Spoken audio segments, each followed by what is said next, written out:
नाज़रीन, आप ये तो जानते हैं कि ईरान के सदर इब्राहिम रईसी और वजीर खारजा हुसैन अमीर अब्दुल हयान हेलीकॉप्टर के फजाई हादसे में अपने साथियों समेत वफात पा चुके हैं, जिसके बाद ईरान में 5 दिन के शोक का ऐलान भी कर दिया गया है। यूं इस वक्त ईरान में हर तरफ शोक की कैफियत छाई हुई है। ब्रदर इस्लामी और हमसाया मुल्क होने की वजह से पाकिस्तान में भी एक रोजा शोक का ऐलान किया जा चुका है। लेकिन हमें ये जानना है कि क्या ये हादसा वाकई में एक हादसा ही है या फिर सोची समझी प्लानिंग के तहत किया गया कत्ल, क्योंकि मुख्तलिफ जराये के मुताबिक कहा यह जा रहा है कि इस हादसे के पीछे इसराइल का बड़ा हाथ हो सकता है। और ये शकूक व शुबहात इसलिए भी बढ़ रहे हैं क्योंकि एक तो आजरबाईजान के ऑफिशियल्स का हेलीकॉप्टर बखैर आफियत अपने मकाम पर पहुंचा, और दूसरा ये कि ईरानी सदर के जेर इस्तेमाल हेलीकॉप्टर अमरीकी साख्ता था। यह हेलीकॉप्टर कौन सा था, ये कब बना और इसमें क्या खराबी आई, ये कैसे और कहां हादसे का शिकार हुआ। हेलीकॉप्टर और हादसे से जुड़ी और भी बहुत सी दूसरी अहम मालूमात आपको बताई जाएंगी, लिहाजा वीडियो को आखिर तक जरूर देखें। मगर सवाल ये पैदा होता है कि क्या इब्राहिम रईसी हेलीकॉप्टर हादसे में वाकई तबाही मौत मरे हैं या फिर इसराइली बदले की भीड़ चढ़े हैं।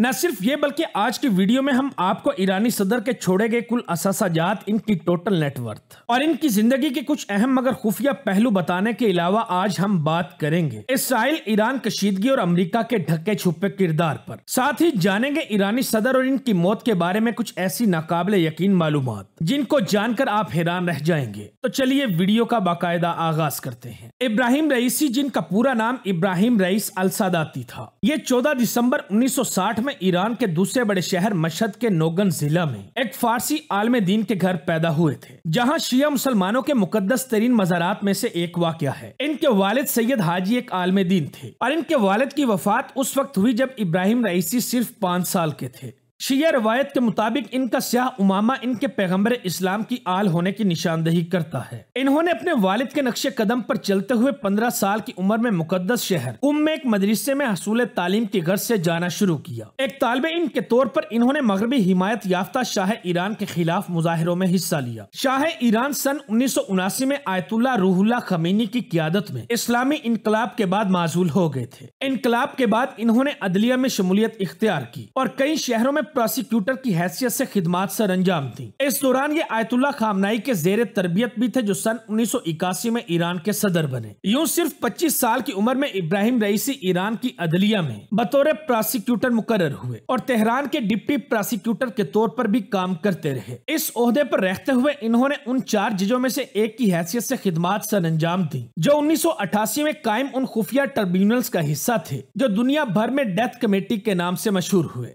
दरअसल इस ट्रिब्यूनल ने मुबैना तौर पर ऐसे हजारों कैदियों पर उनकी सियासी सरगर्मियों के बायस दोबारा मुकदमात कायम किए, जो कि पहले ही मतलूब थे और सजाएं भुगत रहे थे। इन कैदियों में ज्यादातर अपोजिशन ग्रुप मुजाहिदीन खल्क के मेंबर थे, जिनको people's Mujahideen organization of Iran भी कहा जाता है। जिन लोगों को इब्राहिम रईसी के ट्रिब्यूनल ने सजाए मौत दी, उनकी सही तादाद का तो आज तक पता नहीं चल सका, लेकिन इंसानी हकूक के ग्रुपों का दावा है कि इब्राहिम रईसी और इनके ट्रिब्यूनल ने तकरीबन 5000 मर्दों और औरतों को फांसियां दी और इन लोगों को इज्तिमाई कब्रों में दफन किया गया, जो कि इंसानियत के खिलाफ जुर्म है। हैरानकुन तौर पर इस्लामी जमहूरिया ईरान के रहनुमा तो इस बात से इनकार नहीं करते कि मौत की सजाएं दी गई, लेकिन ये तफसीलात और इनफरादी मुकदमात की कानूनी हैसियत पर हरगिज बात नहीं करते। मगर इसके बरक्स रईसी 12 बड़े पैमाने पर सजाए मौत देने के मामले में अपने किरदार से इनकार कर चुके हैं, लेकिन इन्होंने ये भी कहा कि वो सजाएं साबिक रहबर आला आयतुल्लाह खमीनी के फतवे की वजह से जायज थीं। चंद साल पहले इब्राहिम रईसी, अदलिया के कई दीगर अरकान और उस वक्त के नायब supreme leader Ayatollah Hussein Ali Montazeri के दरमियान होने वाली गुफ्तगू की एक ऑडियो टेप लीक हुई थी, जिसमें मुंतजरी को सजाए मौत को इस्लामी जमहूरिया की तारीख का सबसे बड़ा जुर्म करार देते हुए सुना गया। 1 साल के बाद मुंतजरी ने खमीनी के नामजद करदा जानशीन की हैसियत से अपना मकाम खो दिया और खमीनी की वफात पर आयतुल्लाह खामनाई सुप्रीम लीडर बन गए। इब्राहिम रईसी 2014 में ईरान के प्रोसिक्यूटर जनरल मुकर्रर होने से पहले तेहरान के प्रोसिक्यूटर, फिर स्टेट इंस्पेक्टोरेट ऑर्गेनाइजेशन के सरबराह और अदलिया के पहले नायब सरबराह के तौर पर अपनी खिदमात सर अंजाम देते रहे हैं। 2 साल के बाद आयतुल्लाह खामनाई ने इन्हें ईरान की सबसे अहम और अमीर तरीन मजहबी तंजीमों में से एक आस्ताने कुद्स रिजवी का निगहबान नामजद किया था। यह तंजीम मशहद में 8वें शिया इमाम रजा के मेज़ार के साथ साथ इससे वाबस्ता तमाम मुख्तलिफ फलाही इदारों और तंजीमों का इंतजाम संभालती है। अमेरिका के मुताबिक इस तंजीम का तामीरात, ज़राअत, तवानाई, टेली कम्युनिकेशन और मालियाती खिदमात में बड़ा हिस्सा है। इब्राहिम रईसी ने 2017 के सदारती इंतखाबात में भी हिस्सा लिया था, ताहम हसन रूहानी ने इनको शिकस्त दी थी, जो कि 38% वोट हासिल करने में कामयाब हुए थे। मगर 2021 में होने वाले इंतखाबात में इब्राहिम रईसी ने एक बार फिर सदारती उम्मीदवार का मैदान संभाला तो इस बार वाजिया बर्तरी हासिल की। यूं ये ईरान के सदर मुंतखब हुए और तब से लेकर अब तक सदर के तौर पर अपने फराइज सरअंजाम दे रहे थे।